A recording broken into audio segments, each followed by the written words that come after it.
তো বৌদিকে ফ্রিজ কিনে বাড়ি পাঠানোর পরে আমি তো দেখলে যে দুপুরে এসে রান্নাবান্না কিছুই করতে পারিনি, বিরিয়ানি খেয়ে শুয়েছিলাম। তারপরে সন্ধ্যা হয়ে গেলে ভাবলাম যে মানে এটা তোমাদের সঙ্গে আমি শেয়ার করতে পারিনি, যেহেতু আমি ফোনটা বাড়িতে রেখে গেছিলাম। তো আমাদের বগুড়ায় গেছিলাম কুলার কিনতে, যেহেতু এবার প্রচণ্ড পরিমাণে গরম পড়বে, আর গরম পড়ছেও, ঠিক আছে, এই কারণে গেছিলাম। এই যে এই কুলারটা দেখে নাও। আর যে কোনো ইলেকট্রিক জিনিস বলো, মানে বিশ্বকর্মা জাতীয় যে সব জিনিসগুলো হয় সেগুলো আগে বাড়িতে নিয়ে এসে আমি পুজো করি, যেহেতু ছোটোবেলা থেকেই মাকে দেখে এসেছি নতুন কোনো কিছু নিয়ে আসলে সেটা পুজো দিয়ে তবেই শুরু করতে। তো আমিও ঠিক তাই মতো পুজো করে নিলাম, নিয়ে তারপরে স্টার্ট করেছি। আর এই যে রাত্রিবেলায় দুপুরে তো কিছু রান্না করিনি, যেহেতু বিরিয়ানি খেয়েছিলাম, বা রাতে তো কিছু রান্না করতে হবে, এই কারণে ভাবছি যে শুধু আলু সিদ্ধ ভাত আর ডিম ভাজা করবো, এটাতেই হয়ে যাবে। আর আমি আর আমার মেয়ে মানে আলু সিদ্ধ আর ডিম ভাজা আর ঘি এটা হলে আর কিছুই চাই না। আর আজকে বাড়িতে কেউ নেই, আমি আর আমার মেয়েই আছি, এই কারণে মানে সিম্পল এই রান্নাটা খেয়ে রাত্রে শুয়ে পড়বো। আর যেহেতু আমার কিছু ভিডিও এডিটিংয়েরও কাজ আছে, এই কারণে রান্নাবান্নার ঝামেলায় গেলাম না। আর মানে সকালবেলায় যাই হোক কিছু রান্নাবান্না করব, এখন মানে এটা দিয়েই আমাদের হয়ে যাবে দুজনের। আর তোমাদের সঙ্গে এটা বলা হয়নি যে আমার কুলারটা কত পড়েছে, ওটা 10,000 টাকার মতো দাম পড়েছে। আর অনলাইনেও সার্চ করলাম, কিন্তু ওখানে একটু দামটা বেশি ছিল, 500 টাকা মতো বেশি ছিল। তবু আমি দোকান থেকেই গিয়ে নিয়ে এসেছি। আর আসার সময় এই যে এই ফলগুলো বাজার করেছিলাম।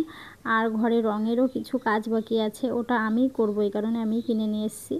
তারপরে এই যে আমি রাতের স্কিন কেয়ারটা করে নিচ্ছি, যেহেতু সারাদিন প্রচুর পরিমাণে রোদে রোদে ঘুরেছি, আর মানে ঘুমিয়ে গেছিলাম। তো দেখো আমার মুখটুক পুরো ফুলে গেছে, মানে সেই এসে দুপুরবেলার থেকে ঘুমিয়ে সন্ধ্যা পর্যন্ত ঘুমিয়ে ঘুমিয়ে তারপরে গেছিলাম ওটা আনতে।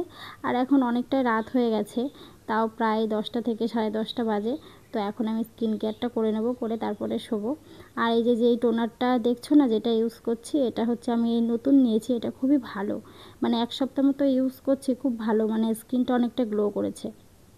আর এই যে এই লোটাসের লিপ বামটা, এটা আমি অনেক বছর ধরে ইউজ করি।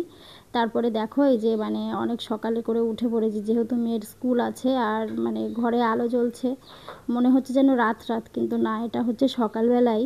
যেহেতু আমাদের বাড়িটা মানে চারিপাশে একটু অন্ধকার টাইপের, এবার ঘরে আলো না জ্বালালে কোনো কাজ করা যায় না। তাও সকালে যে জলখাবারটা বানাবো, একটা পাস্তা বানাবো, তো রাত্রেই বলে রেখেছে সকালে উঠে আমাকে যেন পাস্তা করে দেবে। আর পাস্তা মশলার ভিতরে আমি সেরকম কিছুই দিই না, মানে একটু টমেটো সস দিই, আর পাস্তা সয়া সস দিই, আর একটু পাস্তা মশলা, ব্যাস, একটু ডিম দিয়ে দিলাম, এটা দিয়ে হয়ে যায়, যেহেতু ওইটাই খেতে ভালোবাসে। তো সকালে আমারও এই একই খাবার, আমার জন্য কিছুটা তুলে রেখে বাদ বাকিটা ওকে দিয়ে দেবো। আমি মানে দুপুরে একবারই ভাত খাই, আর সকালে আর রাতে ঠিক নেই, কোনো দিনও ওটস খাই, কোনো দিনও পাস্তা খাই, কোনো দিনও মানে যেদিন যেটা যেমন থাকে সেদিন সে তেমন খাই, আর রাত্রে মুড়ি খাই। আর শুধুমাত্র দুপুরবেলায় ভাত খাই। আর দুটো খেজুরও দিয়ে দিয়েছি, ও খাবে কি না জানি না, যদি খাই তো ভালো, না হলে ঘুরিয়ে নিয়ে আসবে। আর আমার ভিডিওটা দেখার জন্য তোমাদেরকে অসংখ্য ধন্যবাদ, তোমরা সবাই ভালো থেকো।